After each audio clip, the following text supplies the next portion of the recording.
इश्रह सदरी वयस्सिर ली अमरी वहलुल उक़दतम मिन लिसानी यफ़क़हू क़ौली। अस्सलाम वालेकुम, डॉक्टर सनिया बशीर है, consultant diabetologist and CEO of diabetes टेलीकेयर। Winter series का आगाज़ हो चुका है और उसकी मद में मुख्तलिफ वीडियोज़ आप लोग यूट्यूब चैनल की प्लेलिस्ट पे जाइए और वहाँ पर हमारी लेटेस्ट जो प्लेलिस्ट है विंटर एंड डायबिटीज़ की, उसको जाके देखिए।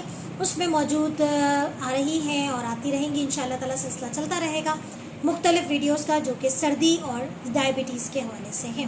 आज जिस टॉपिक पे मैं बात कर रही हूँ, सर्दी का आगाज़ होते ही, बल्कि शायद खिज़ा के मौसम के साथ ही फ्लू, वायरल इन्फेक्शंस, नज़ला ज़ुकाम, इन सब चीज़ों का आगाज़ हो जाता है। तो आखिर इस फ्लू में डायबिटीज़ के पेशेंट्स को वो फ्लू किस तरीके से असरअंदाज होता है, और अगर एक डायबिटिक पेशेंट को फ्लू होता है तो उन्हें किन चीज़ों का ख्याल रखना चाहिए, इस टॉपिक पे आज हम बात करेंगे। तो अगर आप भी जो है वो इस कैंडिडेट में शामिल हो जाते हैं कि सर्दी के मौसम में फ्लू और एलर्जी बहुत कॉमन हो रही है आपके घर में, आपके आसपास लोगों में जो कि डायबिटीज़ का भी शिकार हैं, तो उन तक ये मैसेज ज़रूर पहुंचाइएगा और हमारे चैनल को ज़रूर सब्सक्राइब कीजिएगा। यहाँ फ्लू, नज़ला ज़ुकाम सर्दी के साथ ही जुड़ जाता है और बच्चों से लेकर बड़ों तक ये चीज़ जो है बड़ी कॉमन होती है। लेकिन डायबिटिक पेशेंट को थोड़ा सा इस चीज़ में कंसर्न होना चाहिए। और इसमें क्यों कंसर्न होना चाहिए? इसलिए क्योंकि जब फ्लू होता है, नज़ला ज़ुकाम होता है, वायरल इन्फेक्शन होता है, तो इस इन्फेक्शन की वजह से दो चीज़ें होती हैं। नंबर 1, हमारी बॉडी का मेटाबॉलिज्म बढ़ जाता है।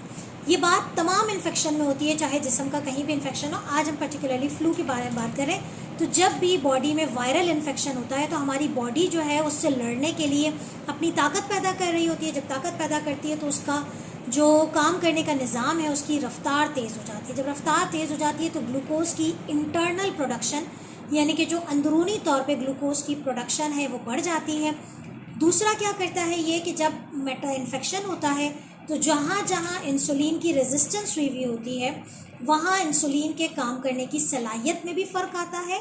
और तीसरी चीज़ ये होती है कि जो इंसुलिन बाहर से ली जा रही है, चाहे टाइप 1 ले रहा है चाहे टाइप 2 ले रहा है, तो वो बाहर से लेने वाली इंसुलिन की भी काम करने की सलाहियत मुतासर होती है इस इन्फेक्शन की वजह से।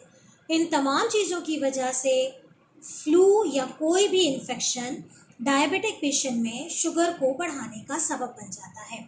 तो डायबिटिक पेशेंट अगर इन्फेक्टिव होते हैं, फ्लू का शिकार होते हैं, तो उन्हें क्या करना चाहिए, किन चीज़ों पर अमल करना चाहिए कि उनकी शुगर्स ना बढ़े और इनकी जो लाइफस्टाइल है वो मुतासर ना हो। क्योंकि अक्सर हमारे पास लोग आते हैं कि डॉक्टर साहब 2 हफ्ते से फ्लू था, सारा निज़ाम दरम बरम हो गया और शुगर जो है थोड़ी सी अनकंट्रोल भी हो गई है। तो ये तमाम चीज़ें एसोसिएटेड होती हैं, इसलिए बहुत ज़रूरी है कि कुछ टिप्स पे फॉलो किया जाए ताकि आपकी भी सर्दी और सर्दी के साथ होने वाला फ्लू आपकी शुगर को मुतासर ना करे।